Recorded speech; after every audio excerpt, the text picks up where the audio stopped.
It's a project that's dear to their heart. I'm riveting the sheet metal onto the interior walls of my Airstream. For the past few months, this has been where these Squamites sleep while they completely renovate their 1976 Airstream Argosy. While retro floors do make for great conversation piece come road trips, this trailer isn't just for travel. It's where this mother-daughter live. Hi, I'm Liesl, this is Tenley, and welcome to our tiny home. It all started with my daughter going for a play date to a friend's house who lived in an Airstream and coming back and talking about this, and I didn't know what it was, so I Googled Airstream and oh, it's those interesting looking trailers. Tired of living in subsidized housing, the single mom bought this mint green beauty 3 years ago and went to town. As an artist, I definitely immediately looked at it as a blank canvas.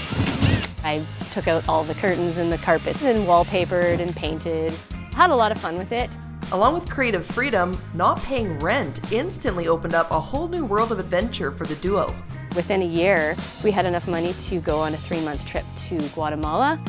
Traveled around Guatemala, Belize, and the Yucatan in Mexico. It was an incredible experience. Liesl's Airstream is one of a growing number of tiny homes and boats popping up around Squamish.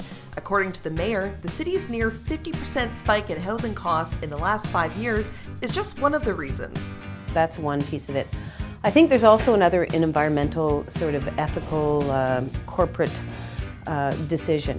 When you think about it, most houses, you really are using probably about half the space 90% of the time.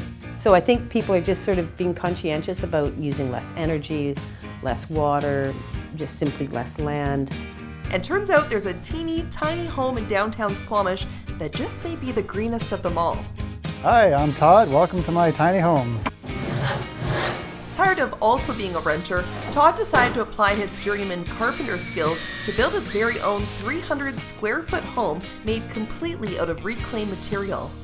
I see so much waste, construction waste, and I started salvaging materials. It really came together when I salvaged just a whole truckload and trailer load full of yellow cedar, and it was almost enough to build a house, I thought. So I thought, okay, let's do it. Along with its yellow cedar roof, the Squamite also used local timber for the home's floors and a retro glass ball he found on Vancouver Island for the door. As personalized and cost-effective as his tiny home is, the biggest perk for the rock climber is the personal freedom.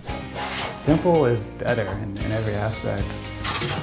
If you can live in a tiny home, it's really nice. It's easier to clean, you have less stuff, and it's affordable. As for Liesl and Tenley, they hope to finish their second renovation by the end of summer. The space may be tight and the work at times exhausting, but life on wheels is one that for these travelers is here to stay. It's really wasteful and unnecessary to have more space than you really need. There's nowhere for her to run away and play video games. We spend a lot of time just in close quarters or we're outside. And in a town like this, it's a good thing to be outside.